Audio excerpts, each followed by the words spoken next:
Alright, I have hit the go button. We should be live. Welcome to the VOD. Oh shit, I probably should have hit update a little bit ago. That would have helped.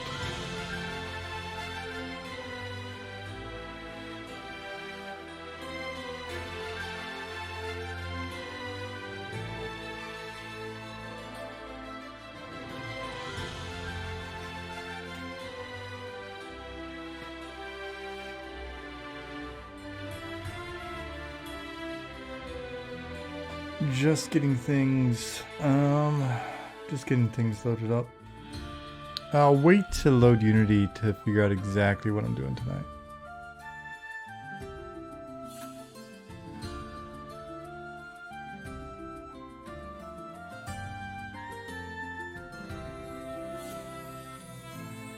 Catching up on a little bit of slack as well.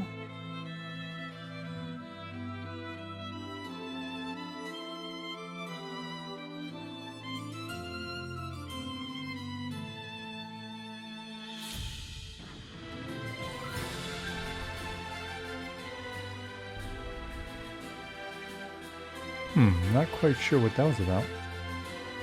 Hey, Quick Santa. Hey, Costanza.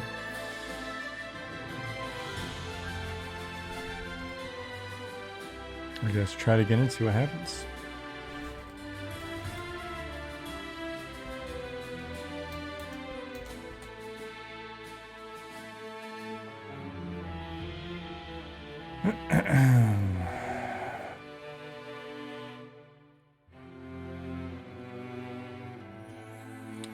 Oh yeah, for sure, Midgard. That is definitely the intent in a lot of stuff that we do. Try to get that old feel. How's everybody's weekend?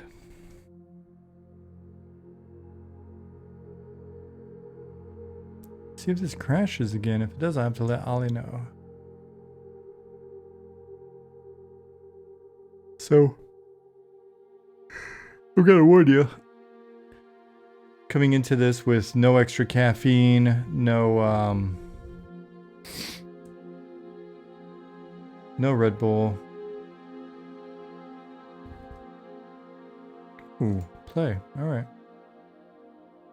Pretty decent, all things considered. Alright, well, you can't argue with that then.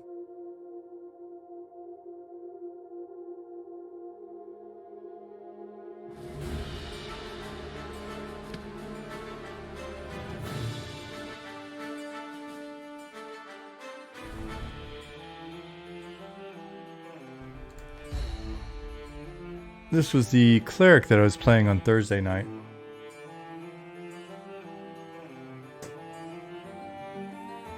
Hey, Pattis.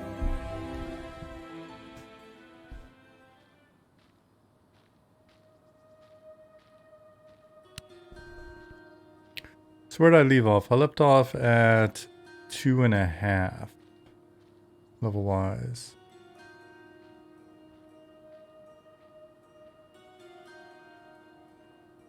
Just not quite 2.5. What do I got going on? I've got a gold, 34 silver.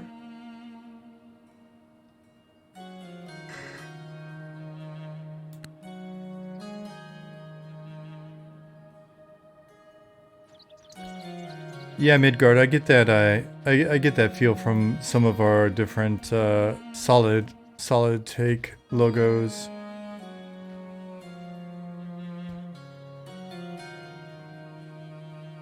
Quick Santa said lots of stormy weather going on. Hopefully power stays on. Enjoy the stream. Yeah. Well, I hope that for you, not just because of the stream. It's no fun when your power goes out.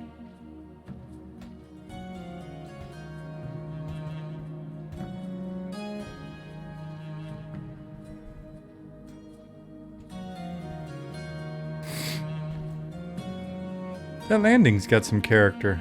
I like that jump landing.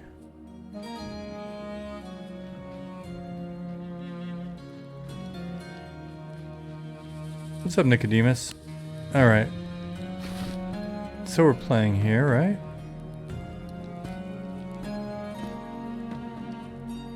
I guess I can do my quest.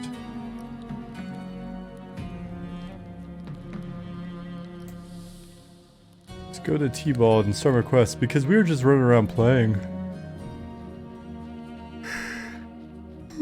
Thursday we just went straight into grinding.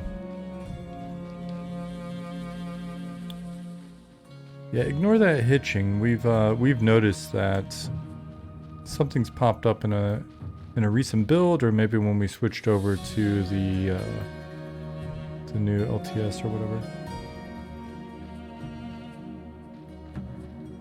Quick Sound said at least the gardener's getting a solid drink during the summer heat. Yeah, that was the same thing for us last week, and then it rained some yesterday and a little bit more today. I think tomorrow it's supposed to be pretty dry. Ishiwatari, V Gates. Hey Zukin.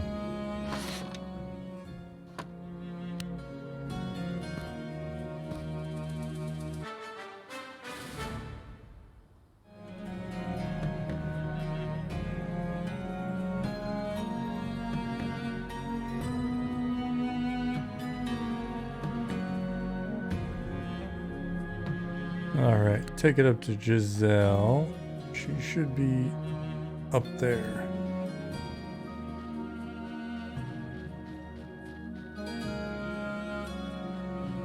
How you doing this morning, Zukin?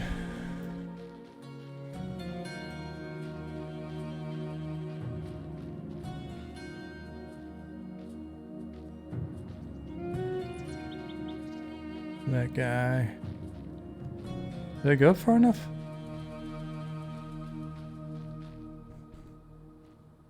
I did. I'm doing alright. I'm a little sleepy, I'm not gonna lie. It's only 8 o'clock and I'm already kind of ready for bed for today, to be honest with you.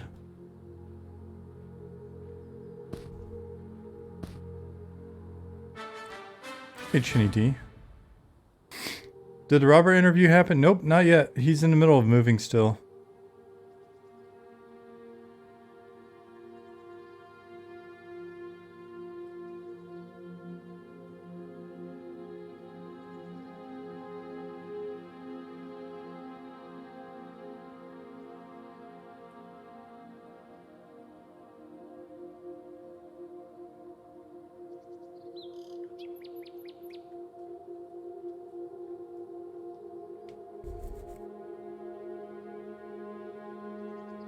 You took sleepy gummies and went to bed early? Sleepy gummies sound fantastic. Not Costanza said, got P99 set up this weekend and played a bit. I beta tested original EQ and had some real nostalgia feels. Yeah, P99 is a really fun experience.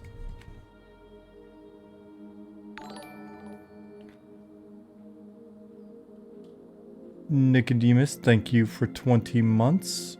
Midgard asked, how long ago did we get our own category? A few months now.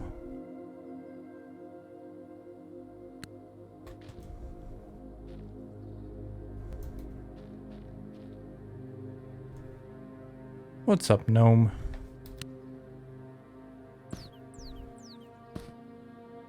Yeah, it's pretty cool. We need to get one on YouTube. We've got so much content and it's like it's all in the wrong categories. Sometimes we're in WoW, sometimes we're in EQ, sometimes we're in Albion, sometimes we're in whatever, like when we post our videos. Be awesome if we had our own category. I mean, there may be some like incidental finding of us or whatever, but with us being in other categories, but still we should just be in our own.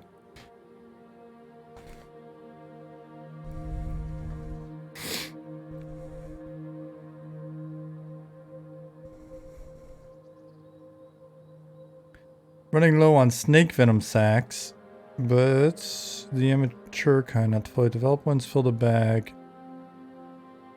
Okay. That's his bag. That's Dallender's bag. Let's go do it.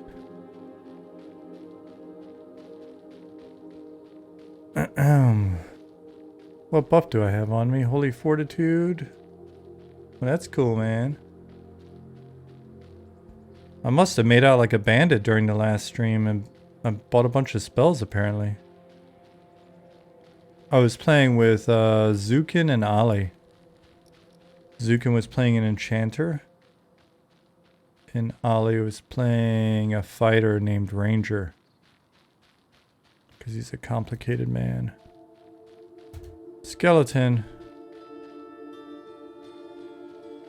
It's time for us to fight, buddy.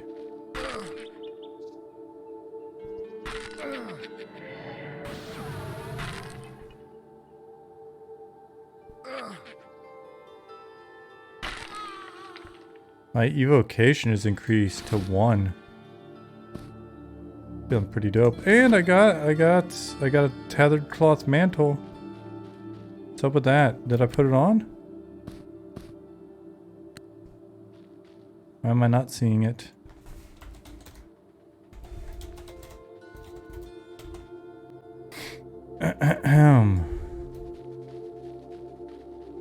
Still not seeing it. That's weird.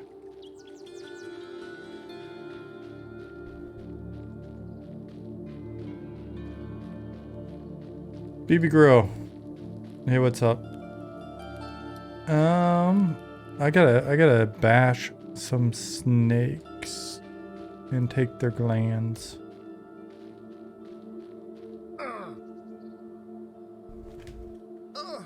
You just kicked me.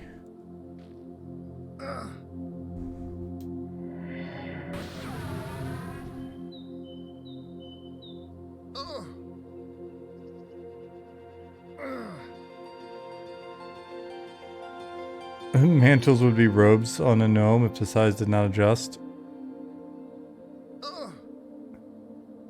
Yeah, I could see it. We have to take up the hem on everything that we get.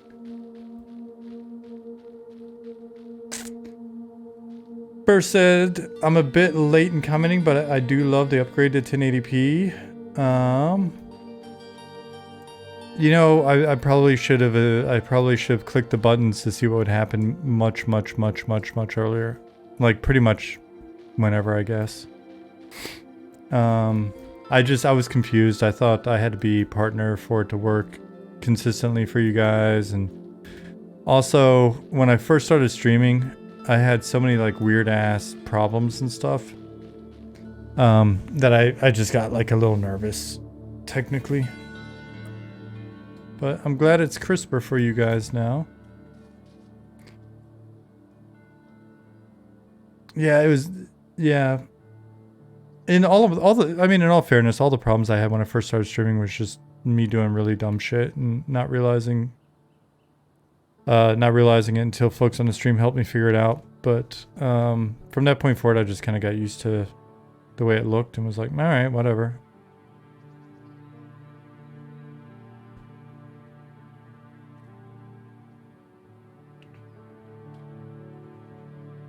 BB said, I love the semitones and the music on stream so much. I know it's unintentional, but it catches you. Robert has done just incredible stuff for us. Hey, Mandalorian. I think I wind up saying stuff like that about just about everybody, every stream, but it's true. Oh man, we kind of accidentally came up with a pretty badass bad guy yesterday. And it was a lot of fun. It was like, it wasn't anything that was on our list or anything that we intended to make, but as happens often, Mandalorian, thank you for 16 months. As happens often, Goblin had a concept and was like, it's kind of a riff on this other thing, and maybe we could use it for this other thing. And then First was like, hey, what about this thing? And then by the time I woke up and jumped in, I was like, oh, what about here? And then we wound up hopping in a huddle and talking, and yeah, then it kind of evolved, and then we just kept riffing on it and wound up going, well, shit, this fills a really nice slot for us in terms of I wouldn't say common, but like a considerable NPC type that we would have wanted to figure out eventually anyway. So, can we get a spoilerinos? Bidgard asked. Maybe not yet. There may be, you know, some stuff that pops up here and there, but got some more written up and posted in our Confluence, our internal wiki earlier today. If everybody's still vibing on it, then I'm sure the details will come out soon enough. Hey, Isan. Thank you for 27 months, buddy.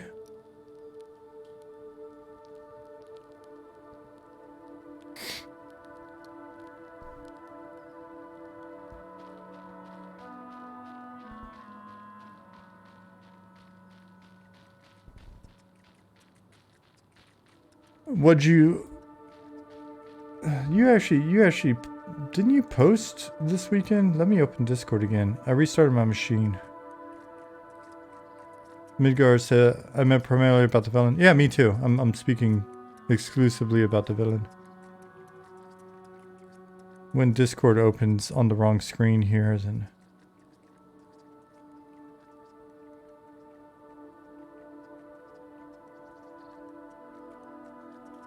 Come on, Discord. Go to the right spot, dummy.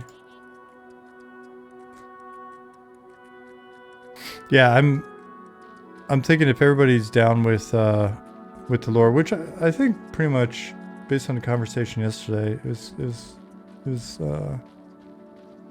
we're all everybody that was a part of the conversation at least was feeling it. So, hey Katie, happy Tuesday.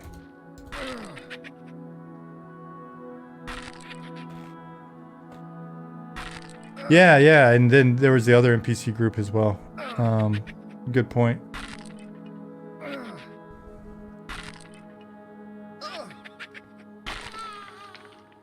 So I posted a first stab goblin.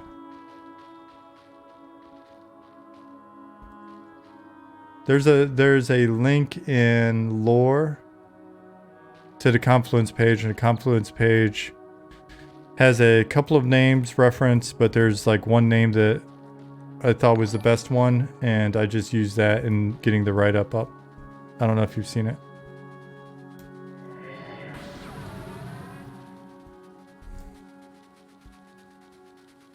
Yeah, Katie.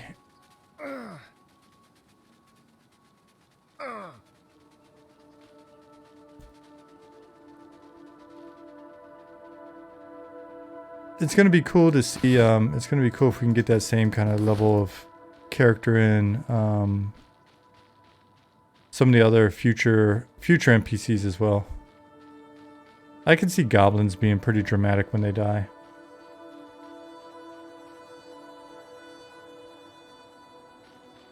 Is there a master book of lore for reference as you guys work along, or just like a folder with a lot of docs? You almost need an internal design wiki. So we have an internal design wiki that is built on the Confluence platform. It's an Atlassian product. So it's something that we pay for each month. But it's got lore,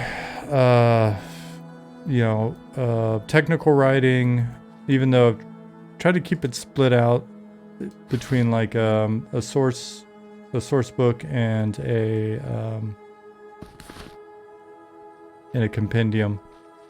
So one's more kind of lore and world focused and like slightly more in character, and then the rest of the stuff is like how to install the client, how to use a tool.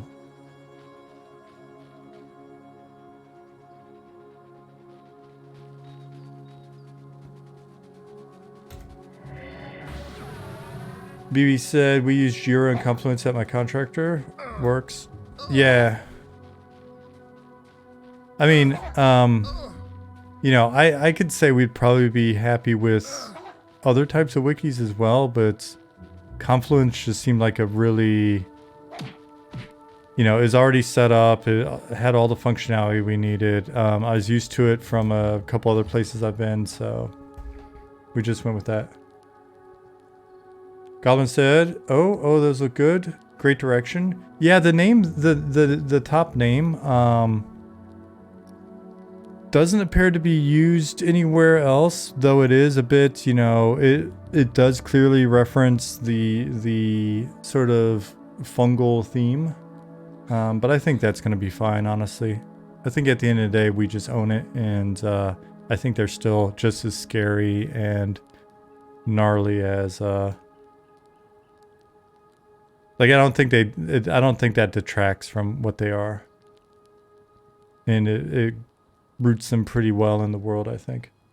KZTV, thank you for the follow. Hope there are plenty of liches of various kinds. Yeah, we've already got a lich in. We've got a lich in the next zone over.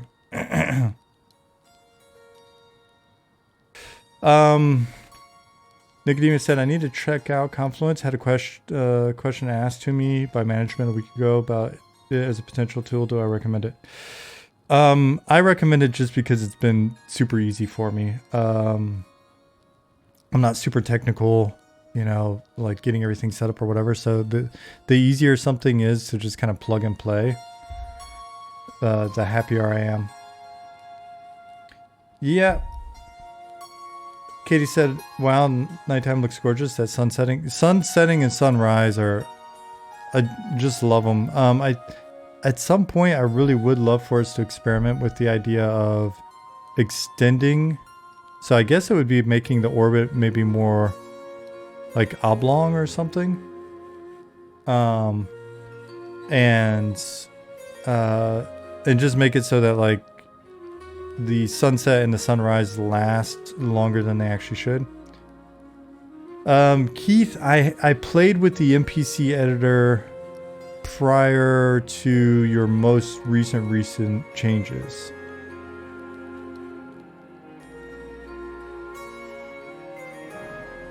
Oh no, man. Oh, look how dark it gets when it rains. Oh, I like his torch though.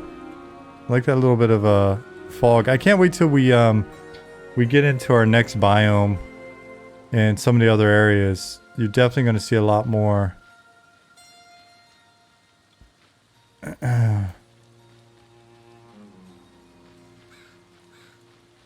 You're going to see a lot more fog and stuff. 6 p.m. is now the darkest time in the game. Weird dust thing going on. What it is, and especially right now, is when the sun goes down, the moons haven't come up. And the moons actually, they are the things providing the illumination. So...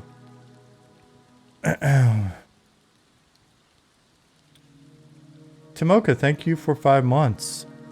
But the game is darker right now than it was previously, and that wasn't intentionally. That wasn't intentional.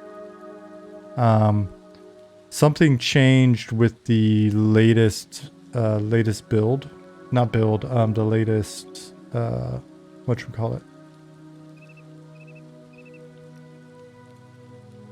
Latest version of Unity.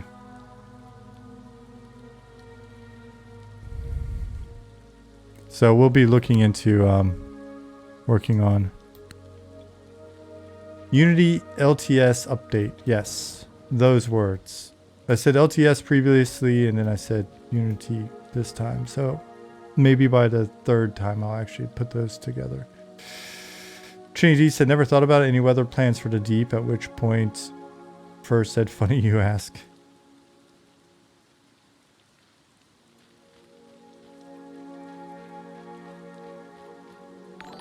Hey, Haslam. Thank you for 19 months. How's it going? Going well. How are you?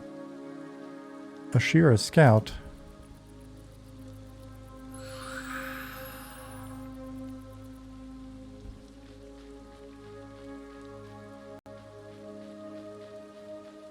Dude, here with the light change, with the with the rain, it is damn dark. Katie said, all right, break time over. Back to work. I go. Zug zug. Have a good day. Have a good rest of your time at work, Katie. Good to see you. Hopefully you're not doing anything I need to say be safe about, but you know what? It never hurts. Be safe.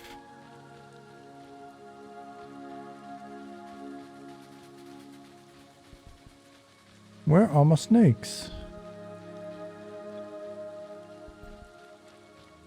Oh, the rain's lifted. Okay, that's not so bad now. Damn, it was pitch black before. Whew.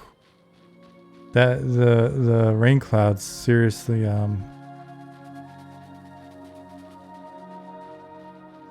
made things dim.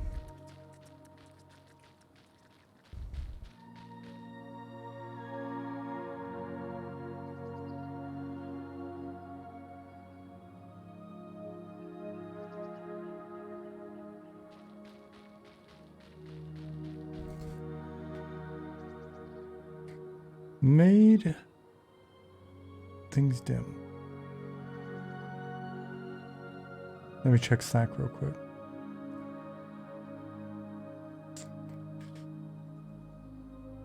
If I haven't said it enough, Goblin, the color treatments you did on the new baddie are really fantastic. Really fantastic. It took me a while. I don't even think I noticed it yesterday. I didn't realize, because maybe I didn't zoom in or whatever. I didn't realize their eyes were where they are. And once that clicked, I'm like, oh man, these guys are even scarier looking. Are we testing a specific bug? No, actually, I'm just playing. I came in here and we had played on Friday, and I remembered I had this tune. And I was like, you know what? I think while I'm just kind of hopping in today, because I'm tired. Tired of being tired. I was like, let me just come in and play for a little bit. First, you just look at the picture as well.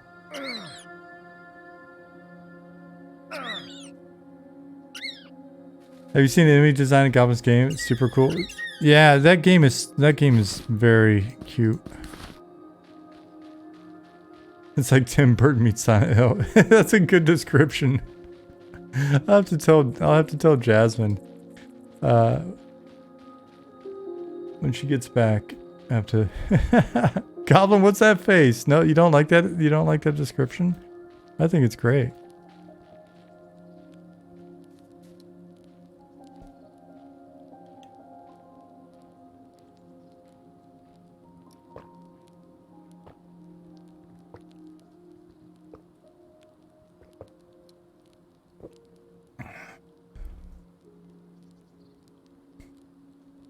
You love it? Okay, good. The green denotes that the light source is active, Nicodemus. So Ali made it so that we can turn our light sources on and off.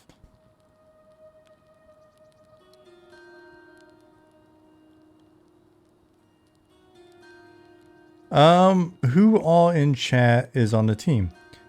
Goblin, First, Pattis, Zukin, Keith. I think that's everybody at the moment.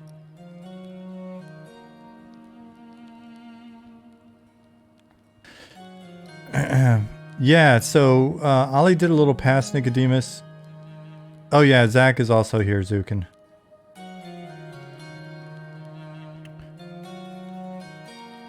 Yeah, we're missing John. Where is John?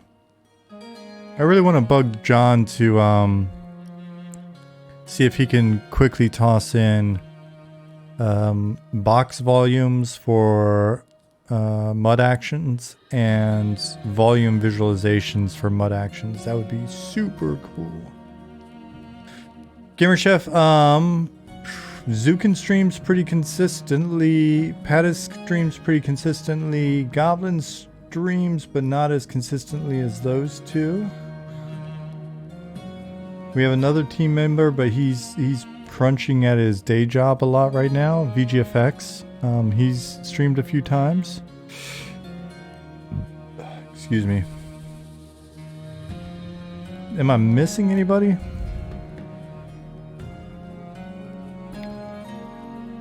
I don't think I need this, so I'm gonna destroy it. Oh yeah, Erkenstaff has streamed now. That's right.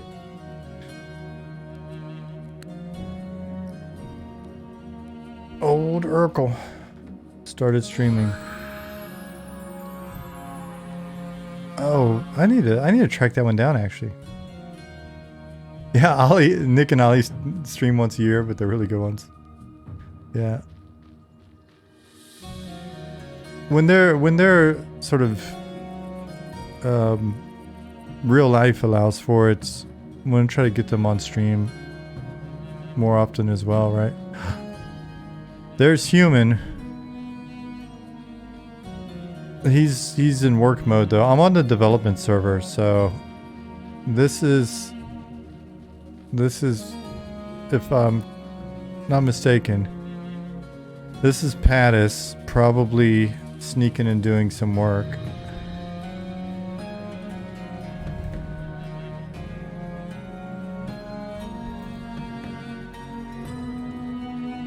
Oops.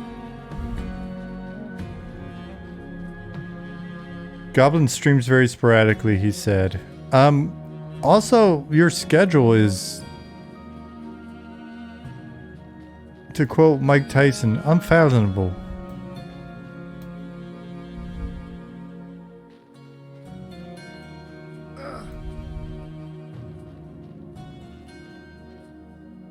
I'm never sure of when Goblin's awake or not awake or supposed to be awake or... I guess it would help if I target this guy.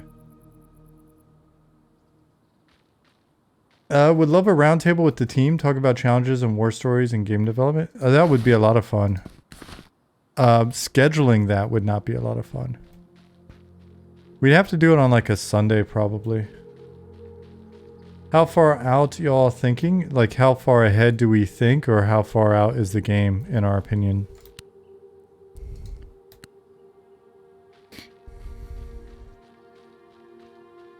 For the game, it's far enough out that we can't give you how far out it is, to be 100% honest with you.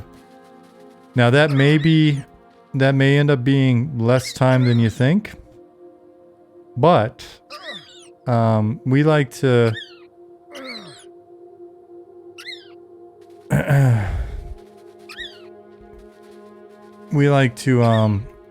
what's the phrase? Undersell, underpromise, overdeliver. So we'll see. But I mean, realistically, it's going to be a bit. The hope is that as we continue to add stuff, you guys continue to like what you're seeing, and then we'll have, we can continue to have some play tests, get you in, and hopefully you're liking what you're playing, and then one of these days we'll be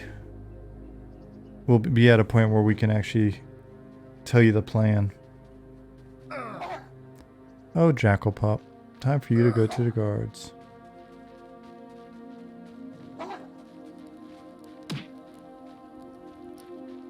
Thank you.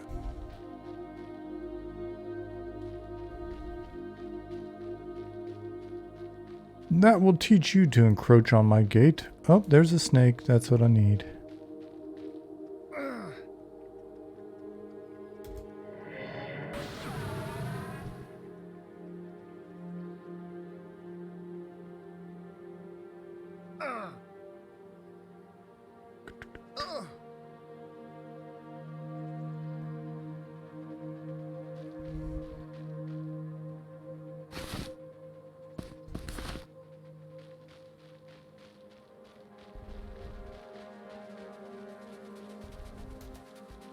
I feel like I gotta kill some rats and bats and stuff to get some more snakes to spawn.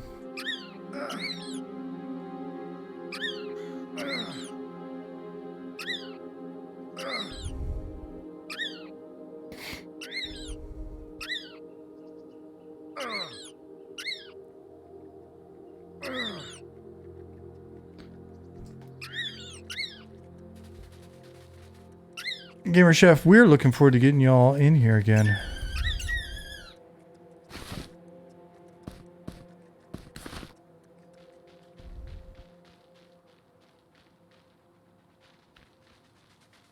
Yeah.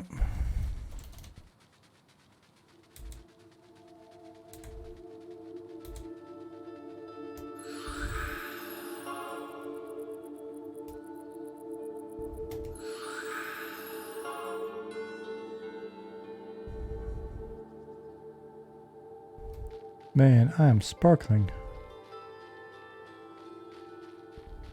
I'm like German water.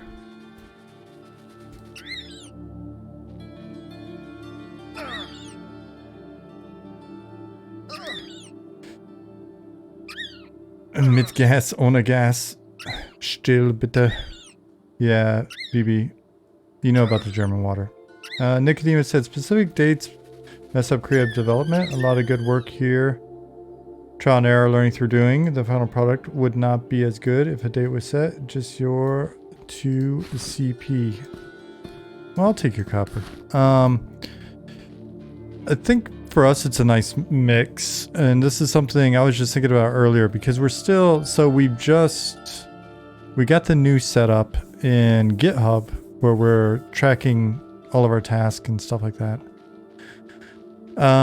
But we're still not, I don't think it's as natural for the bulk of the team as it is maybe for some of the other people to like just go in and set up all their tasks and prioritize their tasks in there and go, okay, what's necessary for this milestone, blah, blah, blah. I don't think it doesn't happen very naturally, and it could be that there's just maybe a little bit of additional nudging that needs to go on from like my end or somewhere where we put them up there and, hey, reminder, these are in here. These are the ones that are very specific to the upcoming milestone. Here's the milestone date, blah, blah, blah. But I think it'll wind up being a mix where we set the milestone, we get some tasks in place, we use the task as the basically GitHub for sure is like a nice backlog, but then it'll probably be a little bit looser day to day until we hit like, you know, the last month of the milestone or something. And then we really look at it and go, all right, are we actually going to hit this milestone? And if so, let's make sure that we're all on top of what needs to be done. Just kind of take it as a mix there. Now, in terms of the overall like global release dates, it's nice. It's nice not having that looming all the time. I do feel that it allows us to just focus on making stuff we enjoy and not feel bad when we have conversations like the one yesterday where we go sidetrack but come up with a really cool NPC. But again, that's going to be an exercise of like, how long is the community patient? Are we making good enough forward progress? And how long is the team patient? So we'll see. I see deadlines as a constraint, and a lot of times, you know, you can find some good that comes out of that constraint to go along with all of the other bad stuff that is easy to spot.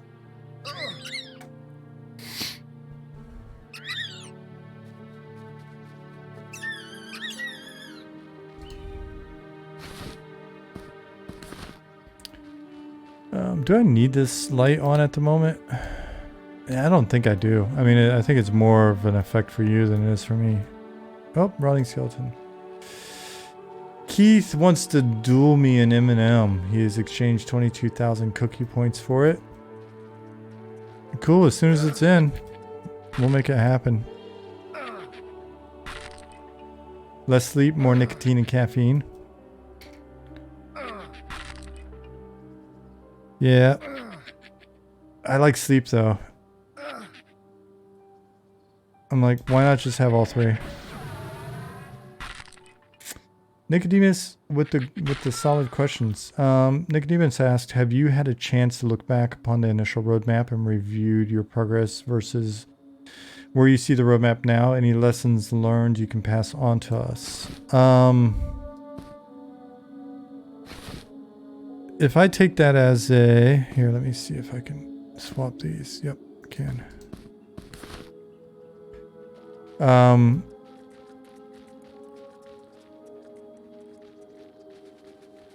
I would say, I don't know that there's definitely some learning, right? Like we had an idea of when we were doing this a couple years ago, we had some time, we had a timeline in mind that we thought we could aggressively push towards. And it should, whoa, scout. Let's see. And I don't know that I can get my stun to land on him. So I'm just going to run for it. That's fine. Because I can go sell while I'm recovering.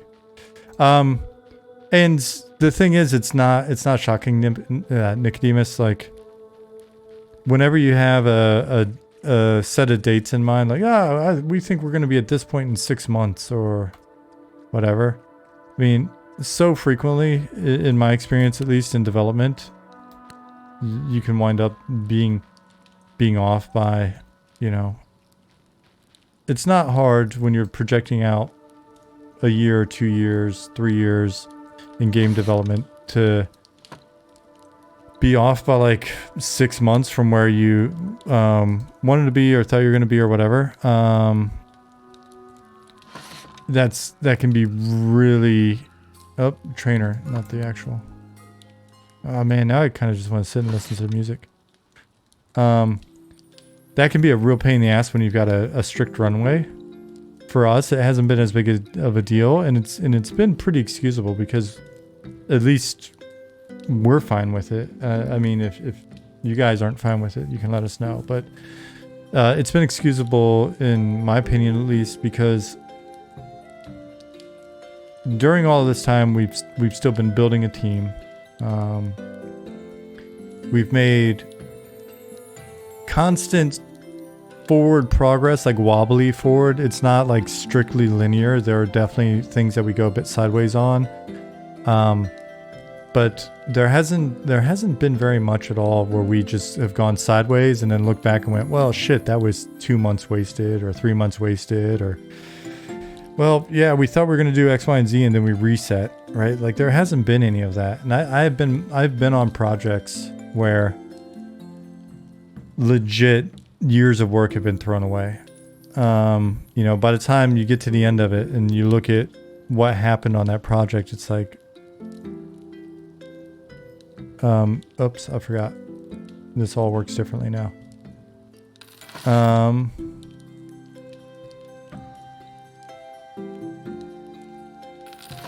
Oh, Jasmine's back. I hear her sneezing. And so there hasn't been that. I'm happy to say we haven't been in that situation where it's like, you know, it took us months and months longer to do a thing than we thought, and then we threw the thing away. So, and even some of the stuff that we've done where there's been a little bit of controversy or we haven't been happy with it or not everybody's been happy with it, like, oh, the merchant. Rather than that, even that hasn't led to like, oh, well, we implemented some stuff and then we threw it away because we didn't like it. As you can see, we're still iterating through merchant functionality. And so it's taking the thing that we had and just, you know, iterating, expanding on it. So,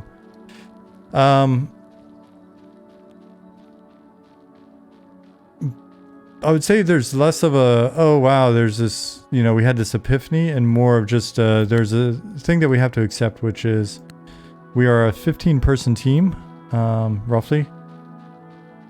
But we're a 15-person team putting in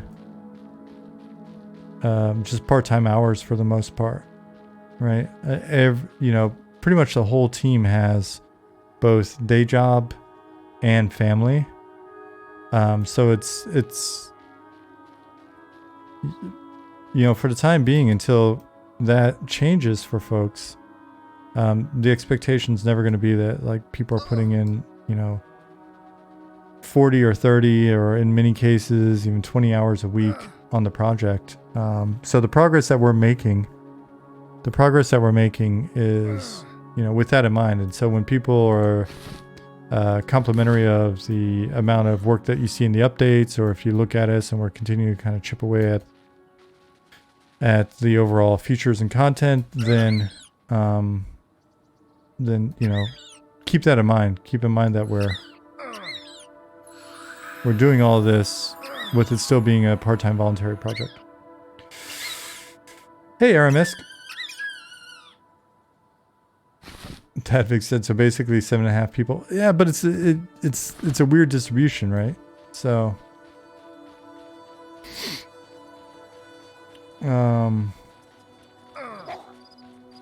Zukin said Zach hasn't done a damn thing since you joined. Dude never contributes. Typical Zach. That's so Zach.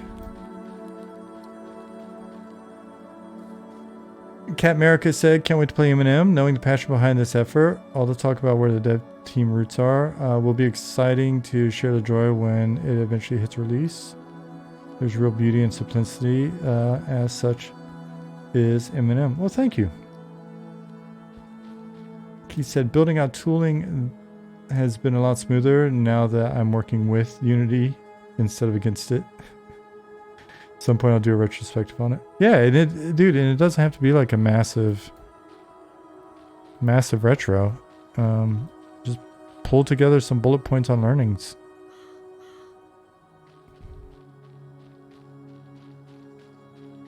Hey, Todd.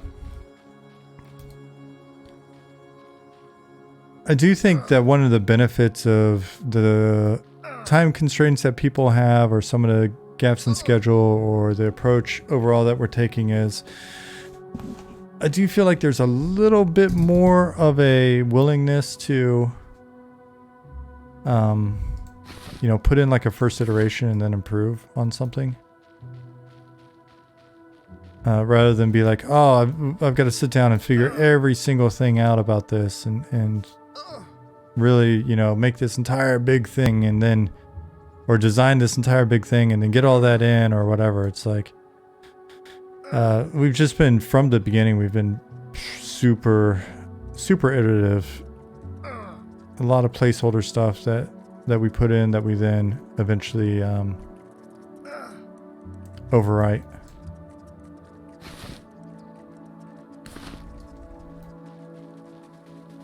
Let me move this. I thought that rat was coming at me. I'm small enough and that rat is big enough. He's lucky I don't have a saddle.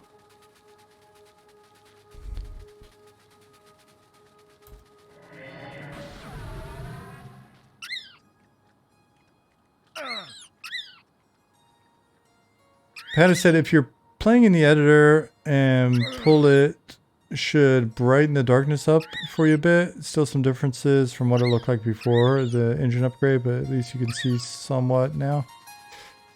It's not terrible for me to see. It may be harder for you guys actually than for me. But I'm playing in the actual client tonight, Pattis. But I can pop over and take a look.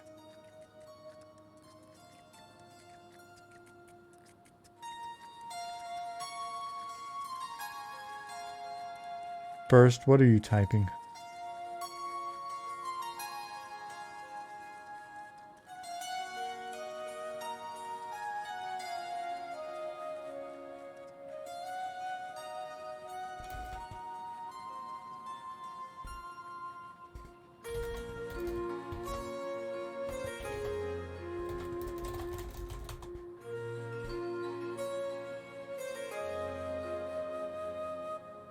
Yeah, I had it's double trouble. I just happened to pop over to Slack and I saw the little typing thing going on.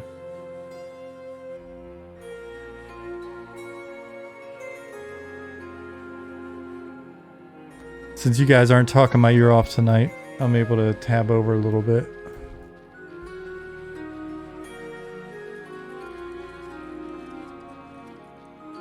Dukin said, I saw you reacted to some of the Vanguard screenshots. I posted. Any thoughts fill your mind about those? Do you see the Wasp Dungeon shots too?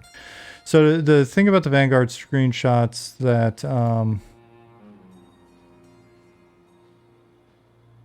that stood out to me, and let me go up. They were where? Inspiration. Let me see.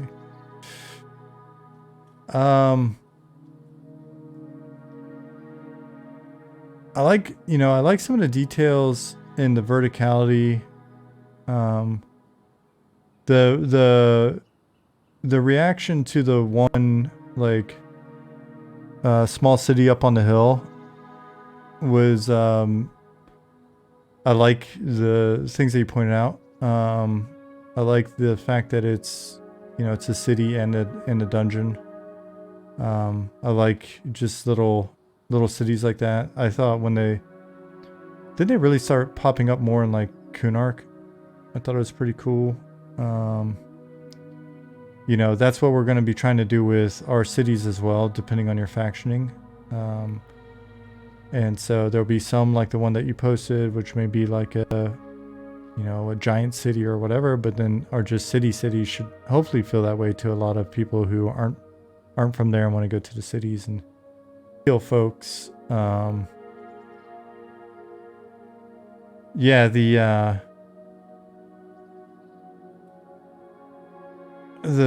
green city outdoor dungeon thing.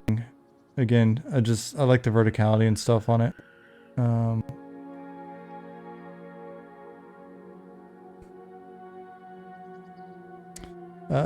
Cat America said music sounds great.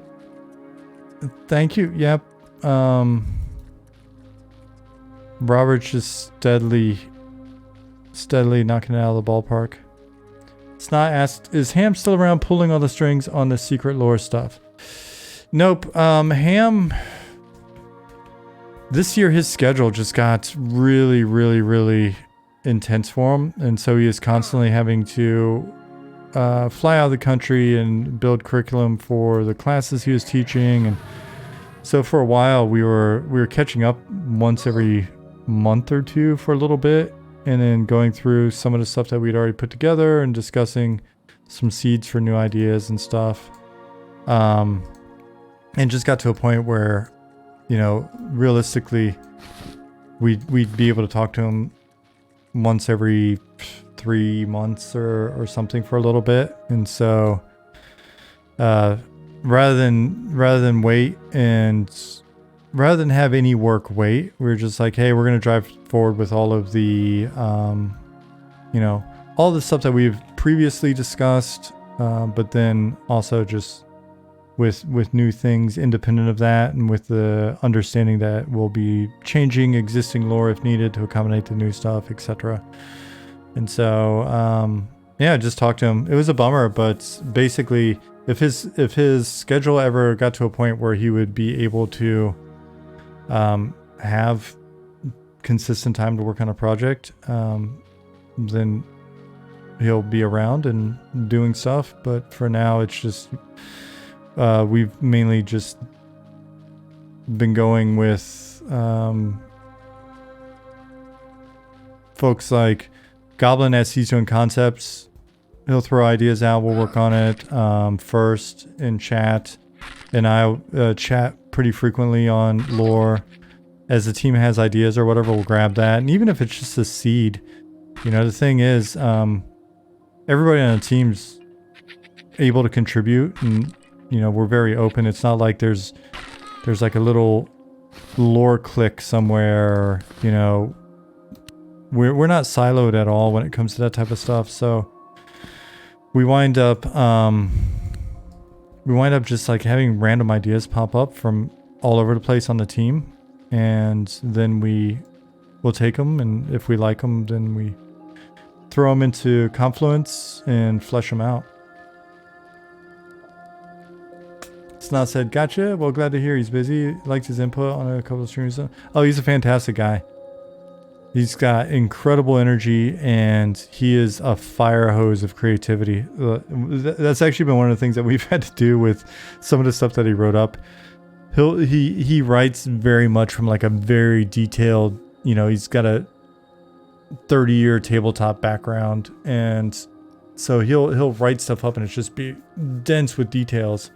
And so part of what we do, like as we're going into the new dungeon, Telekir, the Ashira dungeon, it's like taking all that history that he wrote and taking a lot of the ideas and kind of breaking that out and deconstructing it and putting it back together in kind of a format that we feel works best for, you know, creating our types of dungeons and NPCs and quests and stuff. Like he's got a really just cool like quest chain that he wrote that's very much like if it was a tabletop game, you could just use that as is. But for the type of content that we're making, we just use it as essentially a nice collection of ideas that we then just extract stuff out of and then put it into a format that's a little bit easier for us to use, if that makes sense. So let's see. Yeah, and just generally speaking, he's such a fun guy. Oh man, my torch has run out of fuel.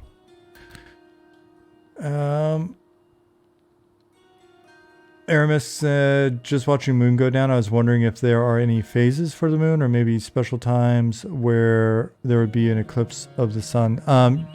Yeah, it's not implemented yet, but Ali has... No, I turned it back on for effect. I turned my torch back on. Zukin. Hey, Rev. So, Aramis, Ali has calculated moon cycles. Luna did the first stab at, she used like an online tool to calculate moon cycles, but now Ali has gone in and done like a bunch of Ali math and stuff and has the moon cycles figured out. It's just, they're on a list for him to implement. And what we'll be doing is the moon cycles will have a visual effect. So you'll be able to see, you know, naturally, you'll be able to see what cycle is going on just by looking at the sky. But in data, each of the moon phases and sort of their combinatory phases and stuff will be exposed to us in data in a way that allows us to... It's got red shoes on. Allows us to trigger spawns and trigger interactions and stuff like that just based off of that data. Similar to what we can do now with time. Right now we can trigger... Our NPCs are aware of time at 15-minute intervals, in-game minute intervals. So we can have them do different things every 15 minutes. So the moon, the phases of the moon will also feed into that.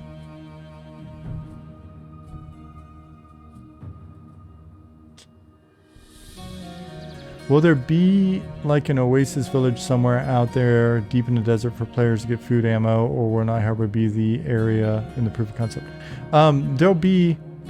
There'll for sure be places where you can get some things and sell some things. Then the thing that we need to work through, basically the detail we need to work through is how much of what where can you sell and how much of what where can you buy. And then eventually...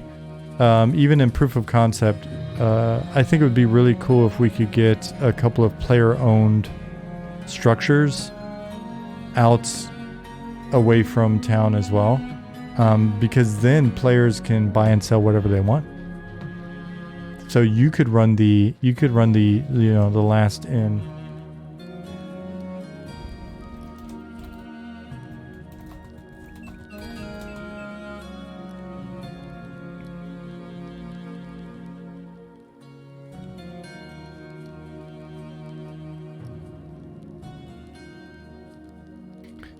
Last in for the next 3 zones. Stop and get your whatever.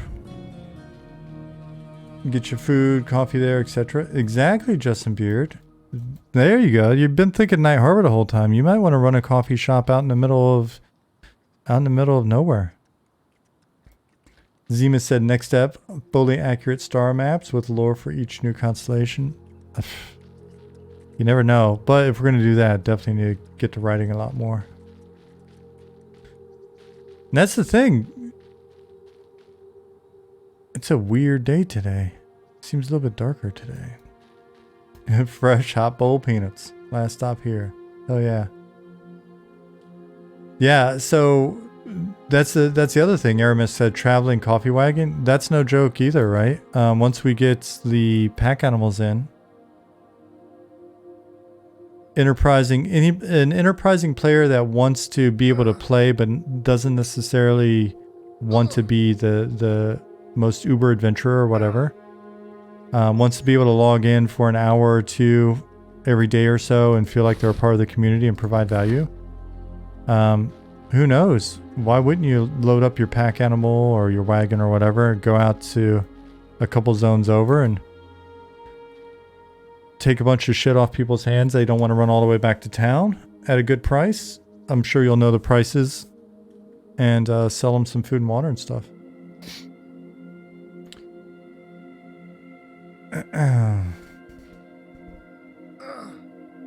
I'm really hoping that type of gameplay appeals to some folks. It would appeal to me. What's going on here with this guy? Any plans for items that infinitely emit light, like the old Greater Lightstone EQ? Some other items or gear also emit a light, or is it just torches with fuel? We've already got lanterns in. We have some novelty items. Like we've got some novelty rare colored lamps and lights in. But we want to be as conservative with light sources as possible so it doesn't turn into just like a binary thing where in EQ you're blind as bad as a human. And then, boom, you get a lightstone and you never need a light again, right? Like, does that make sense? We don't want it to just feel kind of binary.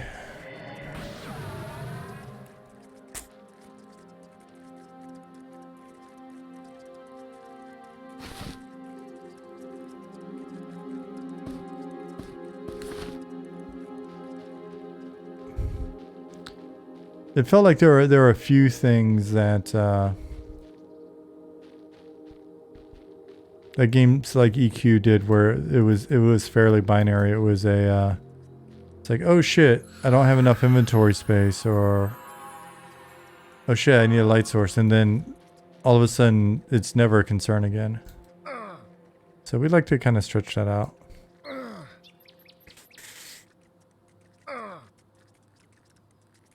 First said in response to Zemus, I've nerded out with Alia a bit about constellation or celestial bodies and lunar cycles. No constellations though. Yeah, we haven't done anything on constellations. Would be fun. We've got a page that we could throw that stuff on. We've got a nice start on lunar bodies. The moons all have names. We're aware of some other planets in this system and the adjacent system. There's the history of this world is actually heavily influenced by a number of let's just say celestial events. Any cat-infested moons? Nope, not yet. Thadvik said, and we can visit them all, right? Well, not right now. Cat America said, yeah, good point about binary systems. Then it becomes irrelevant. Never thought about it that way. Yeah, so we'll see. We'll see how long we can, because the other thing that we may wind up doing to no effect, but I don't think so. I think we'll be fine, is it's always a bummer too when a lot of this stuff is just a challenge when you're new and broke, but then, none of it actually matters at the high end either, so.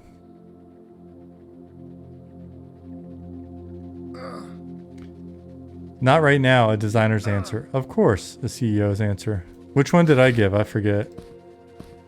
I think not right now, right?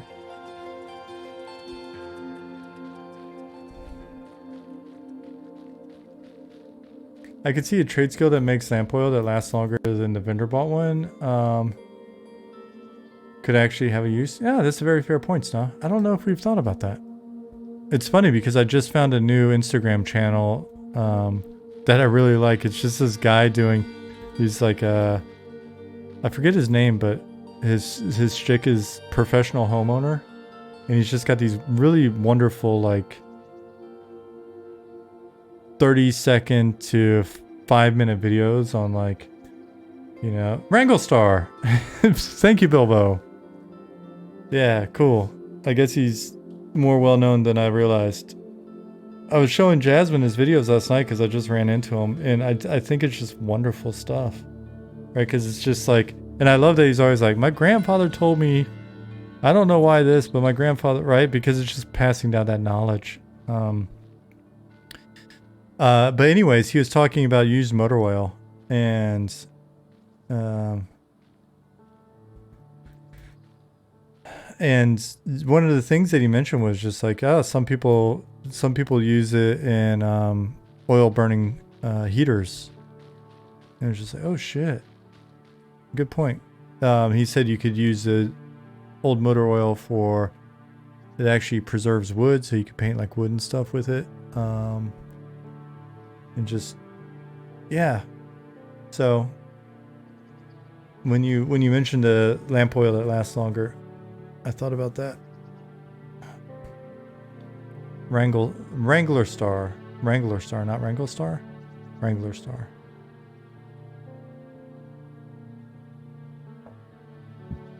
Used to have a wood stove, Justin Beard says. I used to have an oil burning stove when I was a kid in Germany. It would drip oil onto sand, drops of oil. It had this smell of an oil. It is Wrangle Star. Okay. Had the smell of an oil burning stove.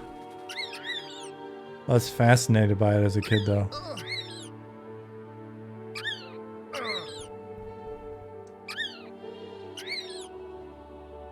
BB said we still have some oil furnaces here in Norfolk.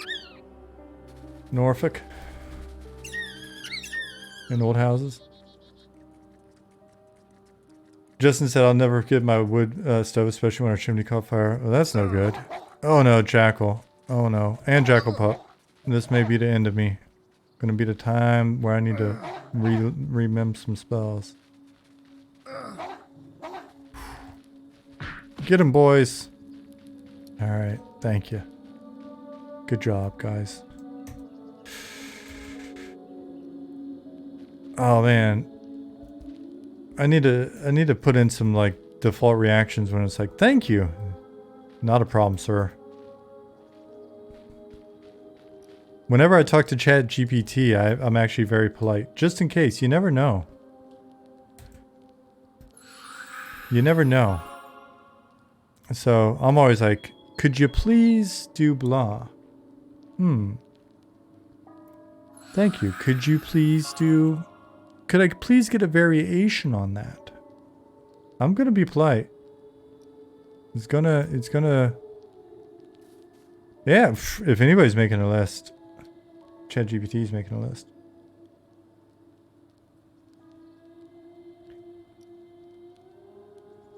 ASL emotes in the in-game.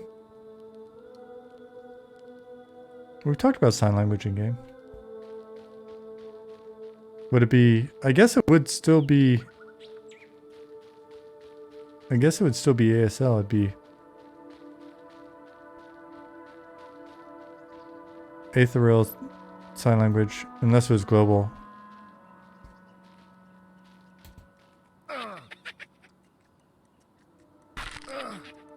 Real-time ASL translation using characters' hands would be neat. That sounds a bit challenging, Zemus. Nicodemus says, I'm always doing that with Alexa. Probably not bad.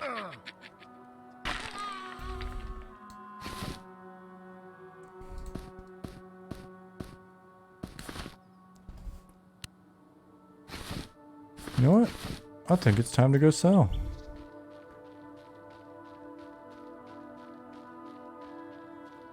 Yeah, it would be interesting. It would definitely be a cool plugin for just have cameras capture it. There's got to be a decent enough computer vision to be able to pull that off. .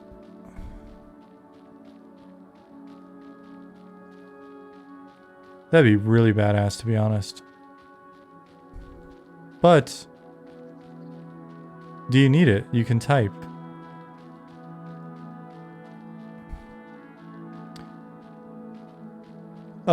Organic cacao. Hello. What am I testing today? I'm just gonna admit to you, I'm not. I'm playing a little bit on this tune. I had fun playing on Thursday. I wanted to play again today.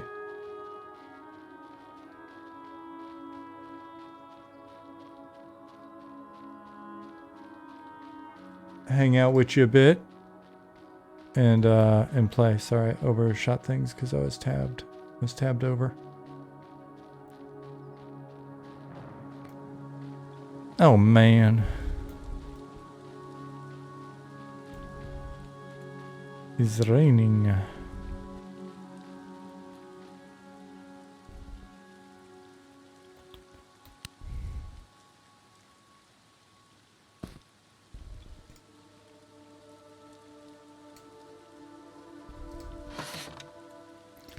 All right. I am rich now. I've got way too much money.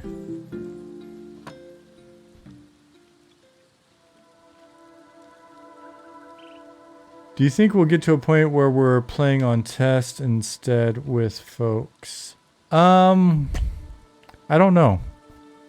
That may always be kind of a line, because we don't necessarily want to,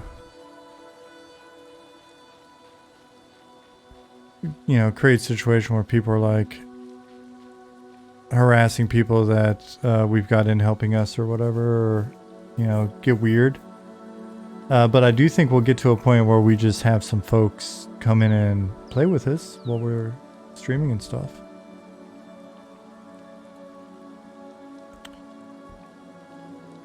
Ah, okay. I see what you're saying, Zemus. Store UI changes look great. Yeah, if you guys haven't seen them before. I wonder if my skills have gone up enough to get info.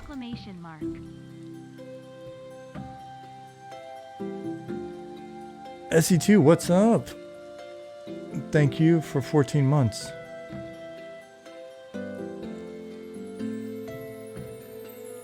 Channel port redemption to join the test server. I don't know that there's an easy way to make that happen. So right now, the individual's actually giving feedback as well at the bottom. And we have it linked to a skill system. We haven't really worked through the skill balance or approach or whatever. But it is already linked to a skill system where if I had enough commerce points, you see here, I'm actually up to 9 commerce points.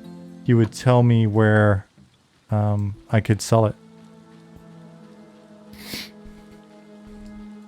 So it's just kind of the initial stubbing in of a system. Using the commerce skill, not necessarily NPC relationship or anything like that yet, but the stubbing in of a system that allows me to skill up a little bit and to get more information.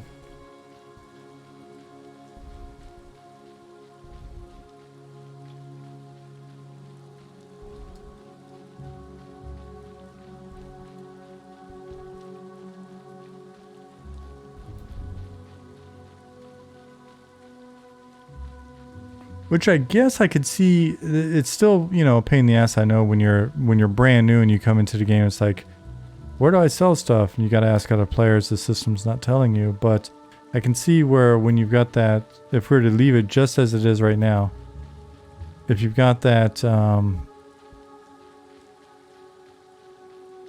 skilled up enough and you go to a new city, then it should still work. Okay, do you guys buy this? Or is it strictly the other one?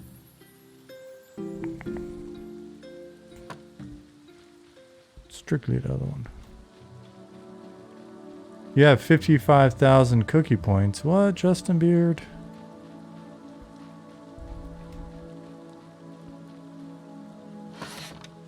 Justin, do you like ice cream?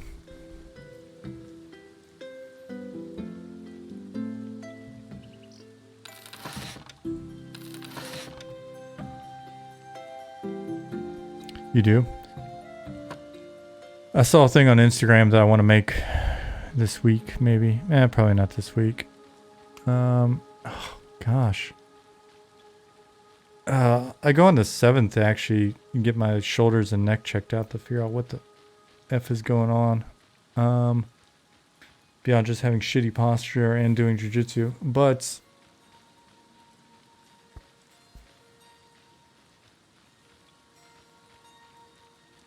yeah, it's not. So that's kind of how it works right now. So Justin, you can get a coffee cup and you can fill it with ice cream, but make it like into an ice cream bowl, like some vanilla ice cream. Then put it back in your freezer. Get yourself some Bluebell or whatever, and scoop it out and put it in your coffee cup and make a ice cream cup within the coffee cup. Put it back in the freezer and then make yourself some nice coffee. And pour it back in there. Boom! It's like a coffee float kind of in reverse. Looks delicious. I'm pretty sure it's going to taste fantastic.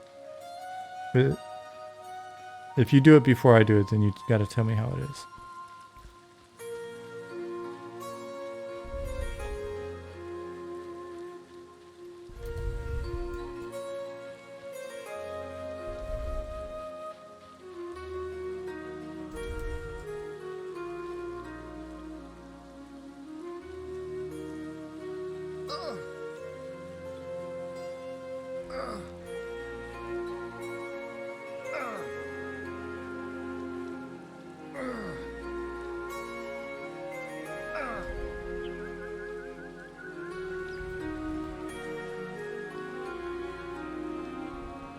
Beating some snakes up today.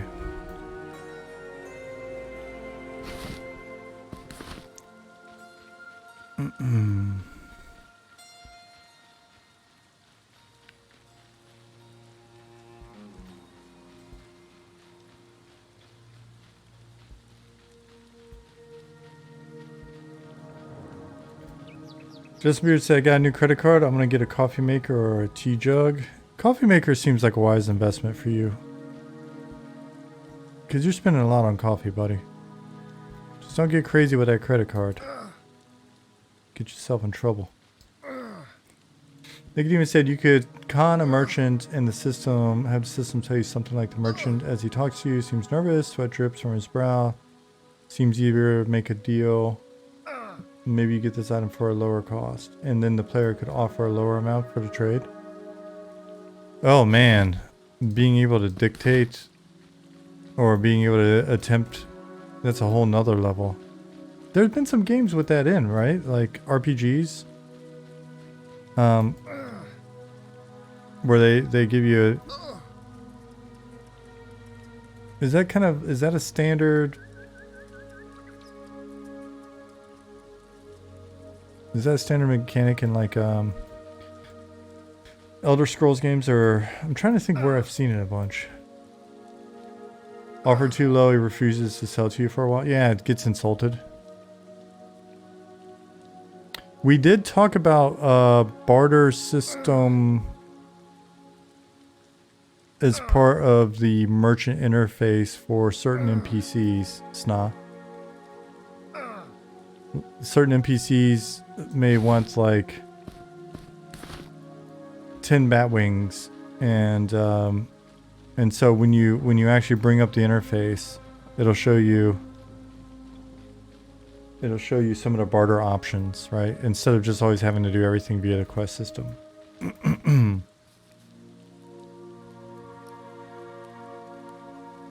Yeah, so we've talked about that.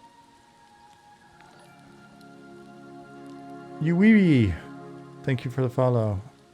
Dadvik said Starfield. Starfield does it?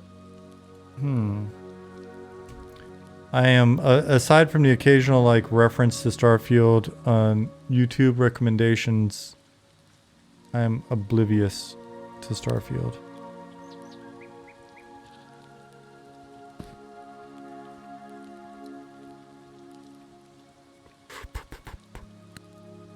No sleeping today.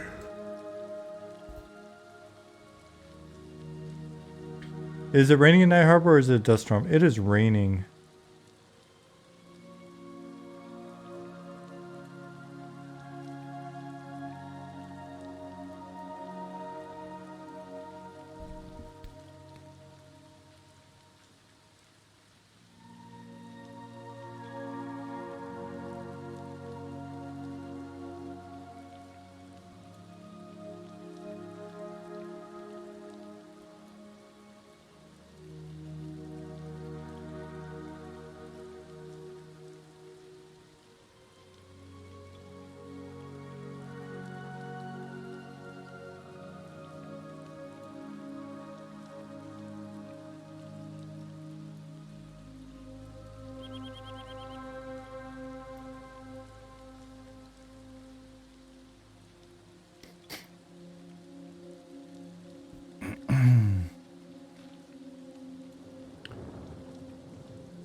Yeah, Zukin.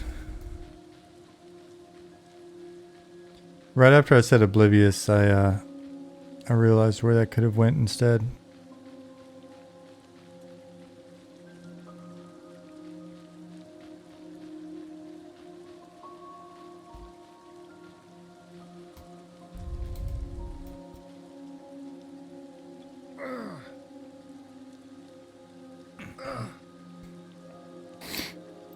Yeah, it's going to be fun when we can sit down and do more with weather systems. Ollie, one of the early things that he did was do some dust storms, but they're really not optimized, and so they've never gone in as part of our weather system. But he's got like an item on his list of things to do that include weather. And I'm sure there'll be a bunch of fun stuff going on during that. First, I saw your message. I did a skim, but a thorough enough skim to get the gist, and then I can go through details. Yeah, I mean, and so it's in relation to like naming new things in game. It's a tough one because I agree with what you wrote, which is it's sometimes things click and it's like, oh yeah, and we're all happy with it. Other times it's going to be so subjective that if we were to just talk about it with everybody for a while, we'd spin our wheels forever on one person's like vanilla, the other person's strawberry, and then the other person's chocolate, and then we keep doing variations on vanilla, strawberry, chocolate, right? And so that's a little tough. But yeah, I looked at a few and was kind of not avoiding, but I wasn't really feeling the name as much initially for the reasons that you mentioned. And then after a bit, I kind of just like relaxed and went with it and was like, all right, I actually like this, and it's not actually used anywhere. I like this enough that I'll run with it until something really, really clicks. Because I was already starting to kind of go that sideways rabbit hole of making up words, right? And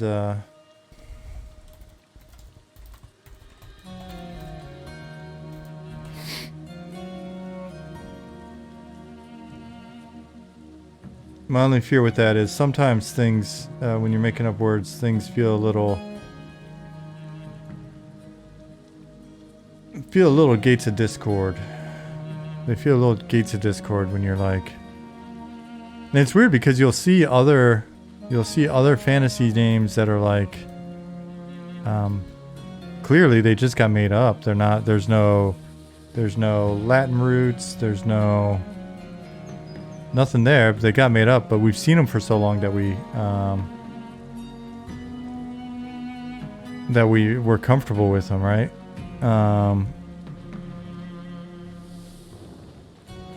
And it's funny because for me, I like the vanilla names a lot. So if we were to look at like D&D names, Displacer Beast, great name. Bugbear or Owlbear. I don't know that they came up with owlbears. Maybe they did. Illithid.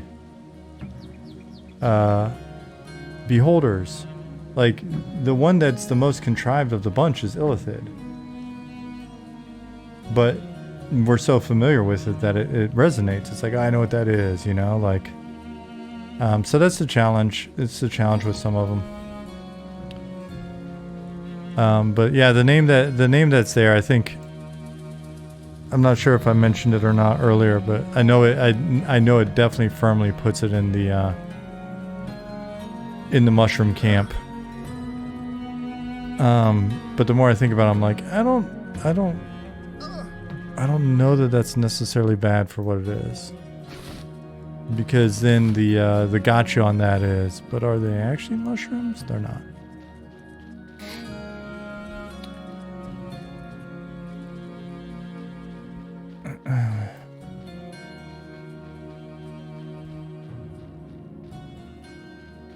Yeah, so it's funny. Nicodemus said Drow is proprietary, Dark Elf is not. Right? And but to me they both resonate just as well because of the familiarity. Daft Punk said, I love how small this guy is. Oh man.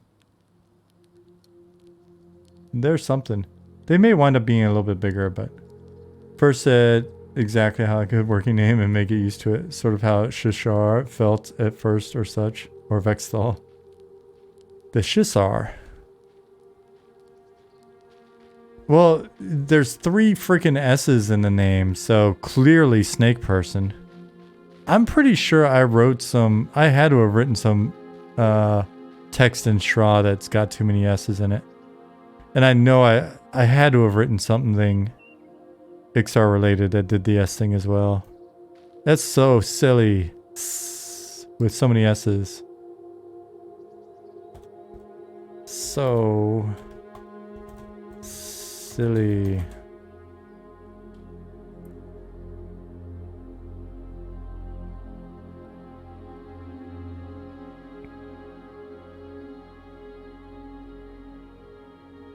I think I was destined. I think I was destined to do content in Treza because I have one of my first tattoos on my forearm is actually a naga.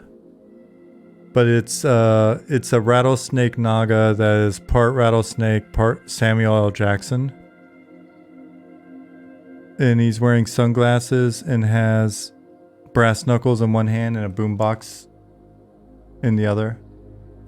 And it happened to be on my tattoo artist's like pinned to his desk. I came in one day after he had been away for a weekend and it was pinned in there. And it was and the colors faded, but it was like yellow and pink, the yellow and pinkish, the rattlesnake was. And it was just such a vibrant, badass looking dude. And then I was like, I gotta get that tattoo. So he made me get a really silly tattoo. So he's like, I'll let you get that tattoo, but you gotta get a really silly one of my choosing as well. So I was destined to work on Treza.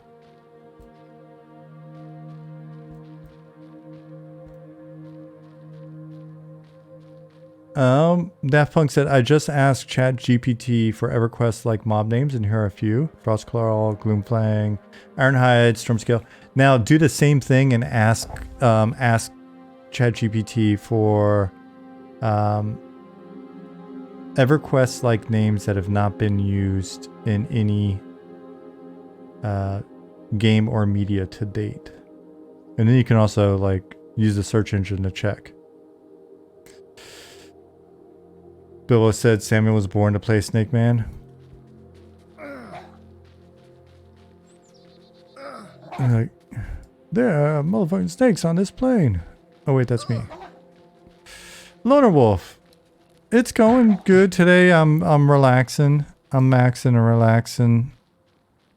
And just getting some experience on this tune.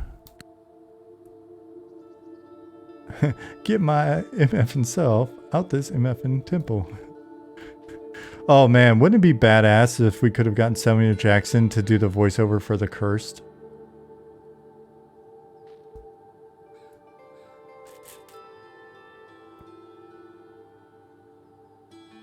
Oh, Bilbo. Oh, Bilbo. That's borderline.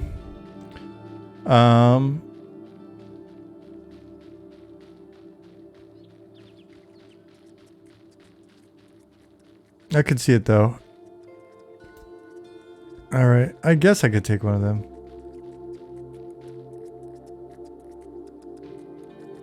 Exactly, Loner Wolf.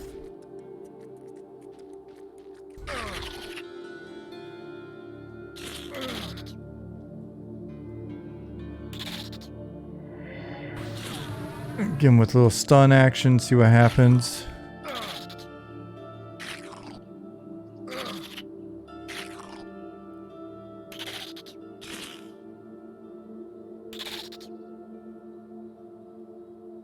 The worst snake people drop loot is known as... I'm not even going to try to pronounce it. I can't do it, Nicodemus. I can't even say that word when it's not being silly and invoking snake talk. Cat America said Shaw Temple with the light beams coming down onto the snakes in certain boss rooms. Very memorable. Temple screamed danger at every corner. Yeah. Man, I was so in love. So I was thinking about this the other night before bed. And I realized why my first years at Sony were so freaking magical. Because think about this. I'm a fan of the game, fell so madly in love with it that I was like, I have to. Like, I have to work at this company. I was freaked out by the idea of not being able to get a chance to work on the game. Like I would be up all night, unable to sleep. I was just freaked out. Once I got there, I was freaked out about potentially not getting on a team or losing my job before I got on the team, like while I was still in customer service. You know, there are definitely some tough nights in worrying about that shit. Then I'm working on the game as an apprentice, and we're working on badass new content that the bulk of which I didn't come up with. Like when you know what I mean? Like when I was an apprentice implementing stuff for Luckland, you know, basically got pulled on full time to work on Luckland before I was on the team.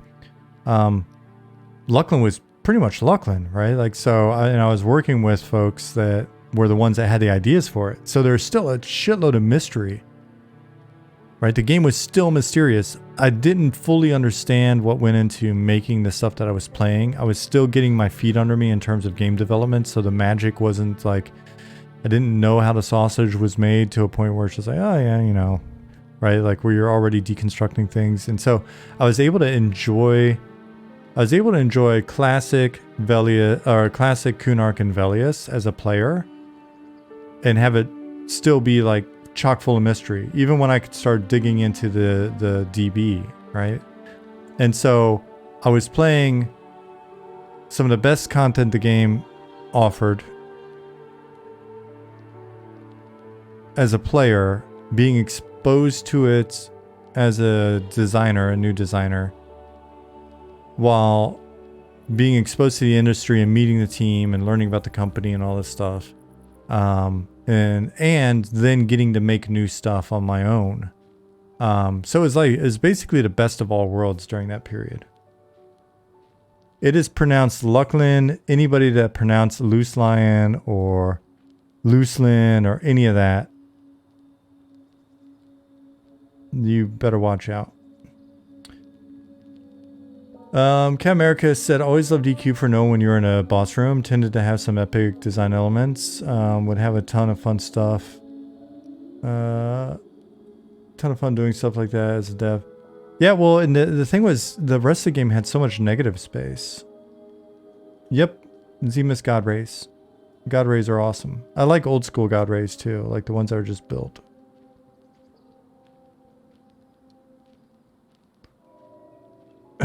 Daft Punk said, I reran the GPT prompt. It suggests these not have been used before. Shadeclaw, Emberbane, Storm Shard, Blood Thistle. Nice. Verified with Google search, not EQ specific, but they appear in other games. Not sure that's a blocker. Nope, not for what you're doing. Storm Shard is the worst zone for sure. Yeah, you don't want to be there. It's filled with giants. It is filled with giants.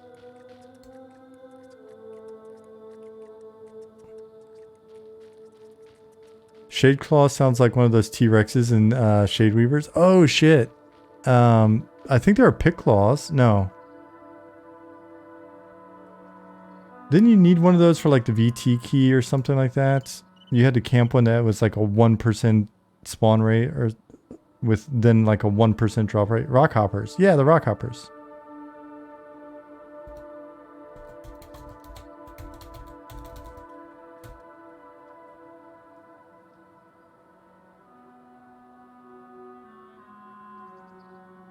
Rockhopper Cave.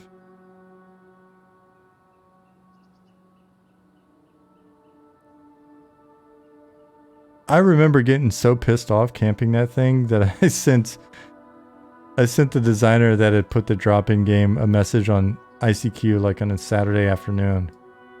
It was like, have you actually camped this thing yourself? Hey Jasmine, how are you? Good. I need to buy a torch. Let me sell some more of this stuff and I'll buy a torch. Some more of this crap.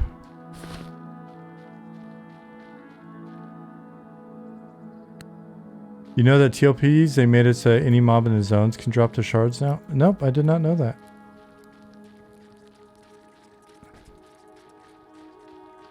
Do you feel that's a good change or a bad change? How do you feel about that change? Tell me your thoughts. I'm here to farm XP and hear your thoughts.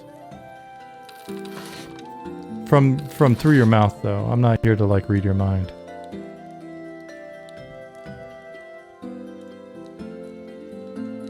I don't know what's up with this interface doing this, but it needs to not do this.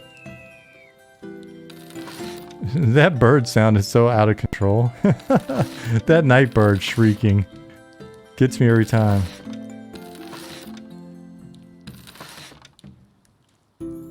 Bilbo said, thanks for not reading my mind, Sean. You're very respectful. I just don't want to see it, I'll be honest. There's no telling what kind of depravity I might run into. You thought it was a kid screaming? Maybe we'll change it to be that.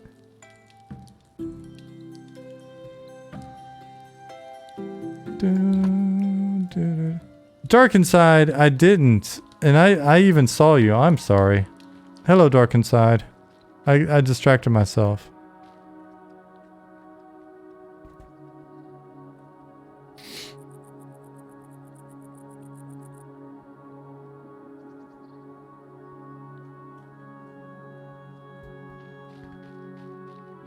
Oh, considering how it's toxic farming the shards were, it's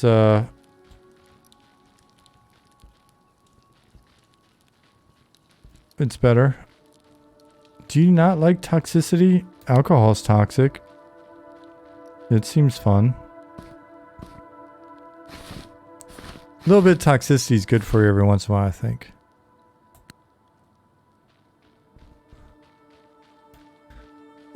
I know he sells. What is my shifty little gnome friend sell torches for? And then I'll go check somebody that's not a ripoff. I like the idea that a merchant would just pretend to pay you given the room is pitch black. We do need to put a light in there at some point. This is still early days. Lantern 15. No way, sir. Where's the damn... Oh, those are quest items.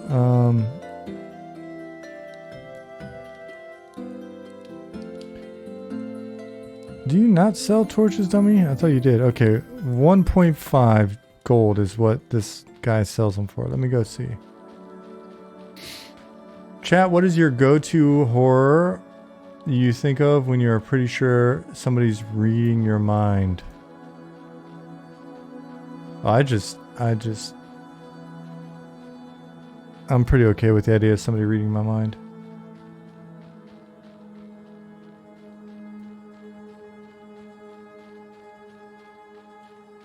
Oh, you mean what movie? What mind-reading movie? Or who is this hooligan over here?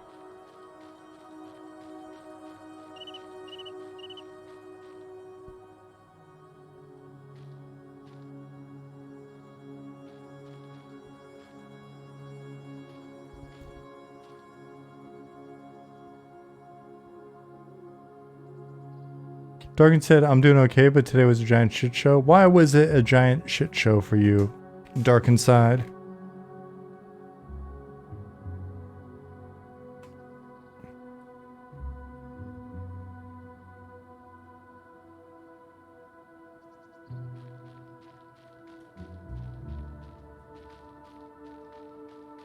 The non-animated rotation in this light looks like a horror movie.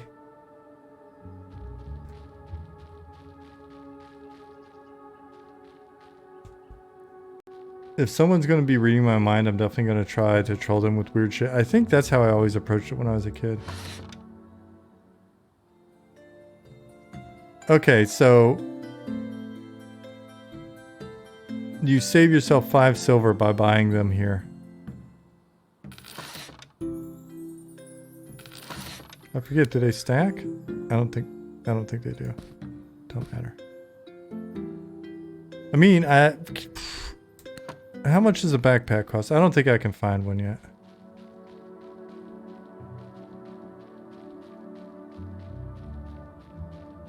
$5 silver is pretty big.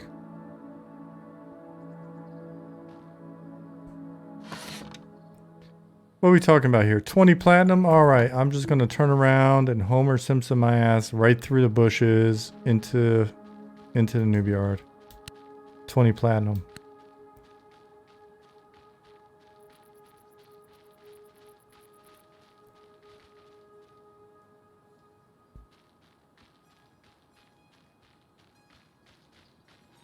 Do items have a base value that merchants multiply against? They do, Zemus. Speaking of which, we need to chat this week. We need to chat.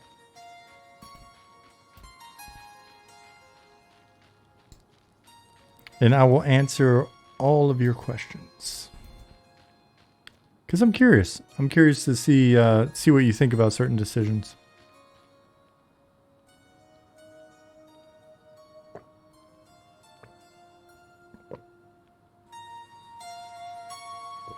Sorry.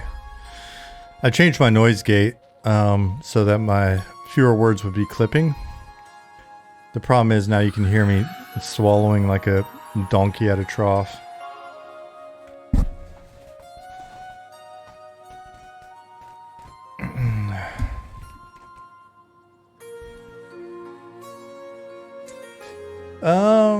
Robot, got anyone on the docket for another EQ interview? I actually have 1.5 people, or I guess I could just say 2, but they're tentative and I need to follow up with them. But both have tentatively said yes. And then it would be cool to get some of the folks that I've had before on. There may be a new person available, but I need to find out if this individual has signed anything that says they're not allowed to talk about their time at SOE for a certain period of time or anything like that.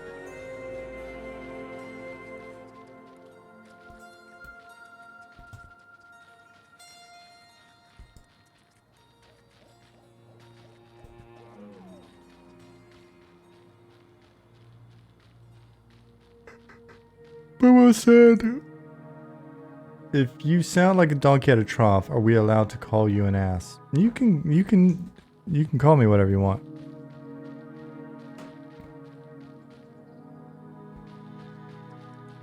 They are being mean to me again. You can call me whatever you want. Just remember, I can also ban you from chat and Discord. Flag you to never have an MMM account. I would not do any of those things. Feel free to make fun of me. I don't care. I know you're just doing it because you feel like you're punching up, which in its own special way is a compliment.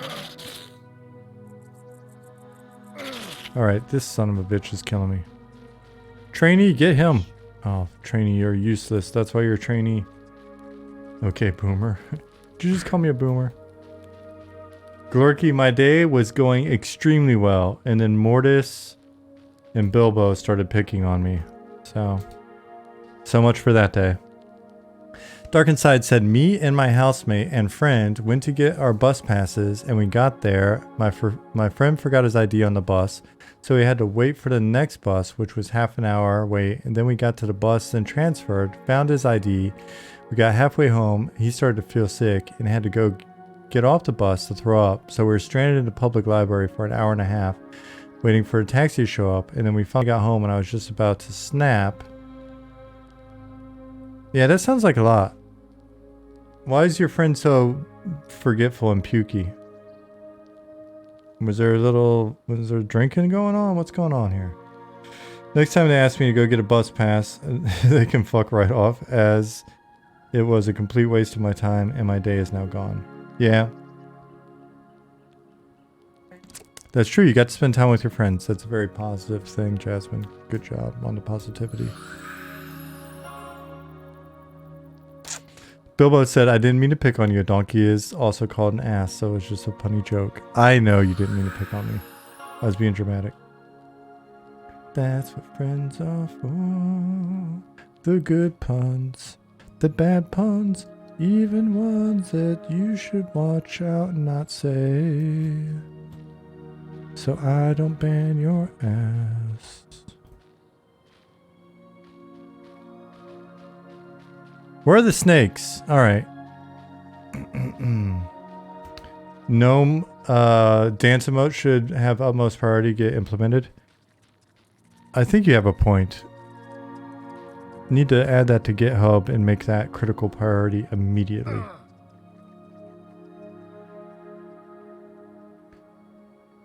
No drinking, you just had stomach issues? I don't know. Sorry your day got ruined, Dark Inside. Oh jeez. Here comes a warrior.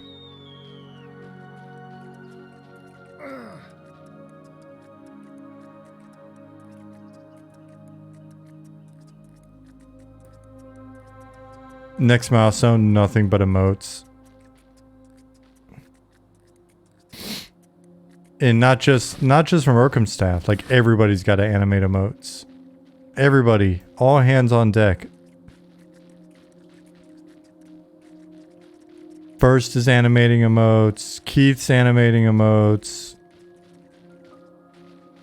I'm animating emotes. I mean, naturally Zukin's doing them. Design art, best art. Zemus, I will have you know that the first year and a half of design arting that we did on this project was pretty fantastic. Bring back the capsule emotes, they were 10-10. The capsule emotes were pretty tight.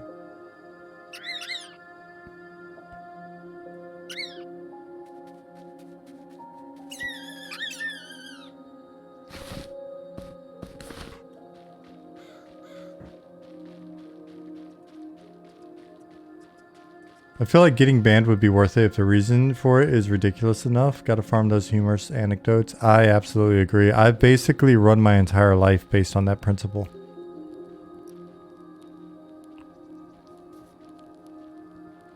The number of times I've been like, this is ridiculous. But at least I have a story later. You never know, organic cacao. That might happen.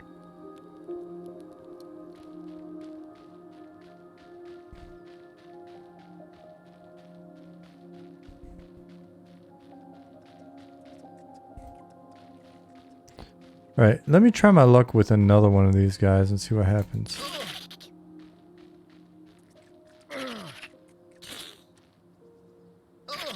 I guess I could have gotten smite, but...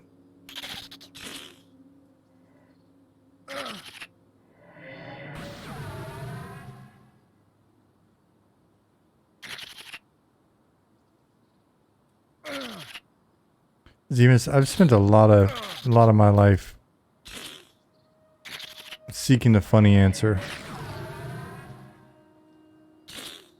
I don't know that I recommend it for everybody.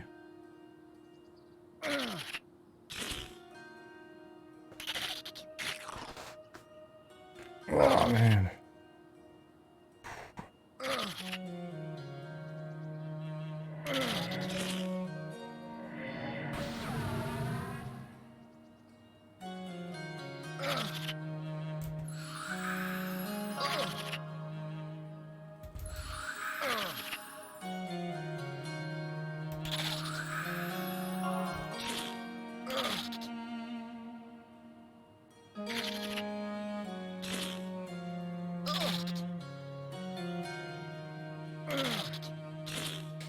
Man, I could have sworn I killed one of these guys recently.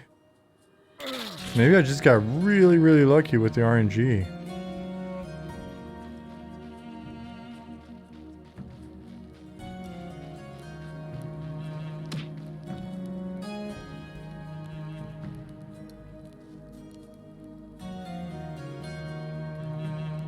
Is that gaming chair, and is it comfortable?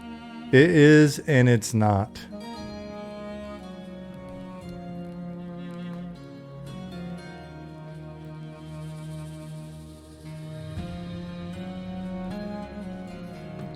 It isn't. Yeah, we talked about this. Hey, Swanee, by the way. We talked about it a little bit on Thursday, or maybe last Tuesday, I think. Because I was, you guys can't see my health bar and shit. It's under here. Let me move it.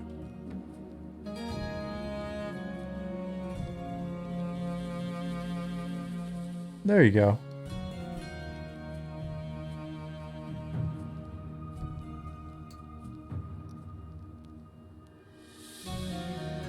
My target bar. That'll be easier for you to see what's going on now. Sorry about that.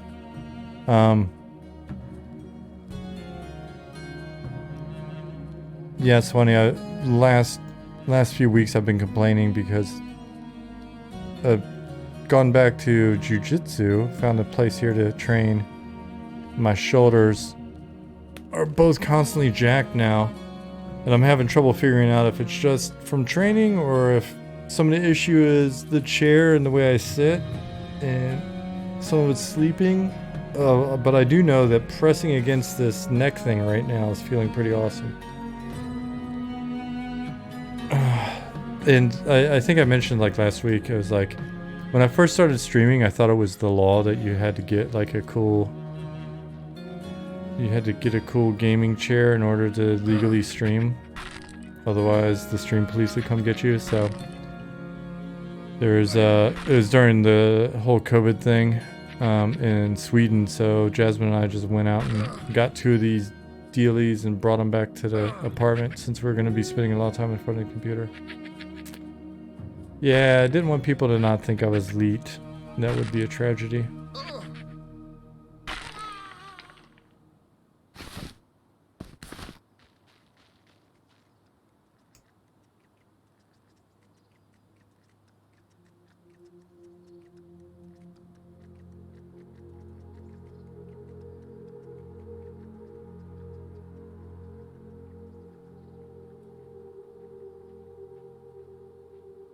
Go see a chiropractor or maybe masseuse. I've got an appointment with the docs. Jasmine swears that it's a orthopedist that does this. But for some reason I thought they only did feet. Anyways, I got an appointment on the 7th to go get checked out and have them look at stuff. Take a look at Haywood Fern. A little expensive, but I hear they're bee's knees. I'm broke. Haywood Fern. Office chairs.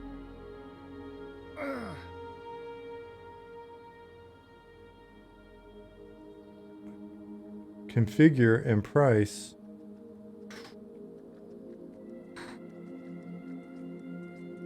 Yo.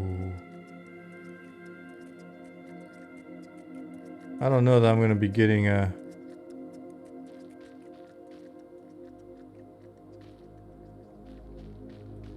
Orthodontist? Orthopedist does not equal a podiatrist.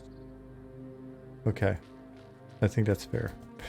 I think that's what she told me as well. Dude, $1,800 as shown? I would hope that's a very good chair. I don't think that's happening anytime soon.